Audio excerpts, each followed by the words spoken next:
Thursday morning, everybody. It is December 22nd.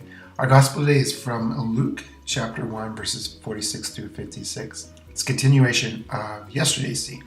So remember, yesterday was the visitation. So Mary went to see Elizabeth, her cousin Elizabeth, who's pregnant, and today we continue that interchange between. And so that we continue the interchange between the two, and it's Mary's great poem, her great speech of praise. And I find it, it's interesting because she talks about how God really is reversing kind of the normal order of things. That God is bringing a way to rethink things, because she talks about how God takes those who are powerful, lowers them down, raises up the lowly, feeds the hungry, but the rich and the full go away empty. It's kind of this great equalization of everything. So reminder that all are equal in God. But it gets us to think, it gets me to think. Challenge for me to think is, how am I thinking? Am I thinking the human way, Bob's way, or am I thinking God's way? And of course, that's always the temptation. That's the original sin as well.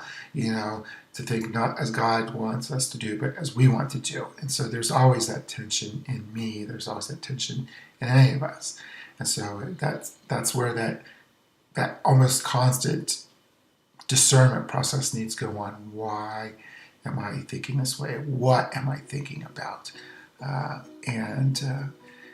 It takes energy, but I think after a while it gets kind of a discipline, and we can kind of think, once we start tuning our brain to that God's way, then that becomes a more natural virtue, becomes a more natural process.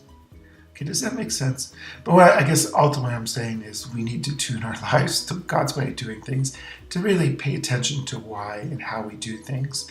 Not over scrupulous way. It's like, why did I pick this gray sweatshirt? Why am I drinking out of a green coffee cup? No. But our interactions with others, are they reflecting really God's will? God's will that we all be one with God and with one another.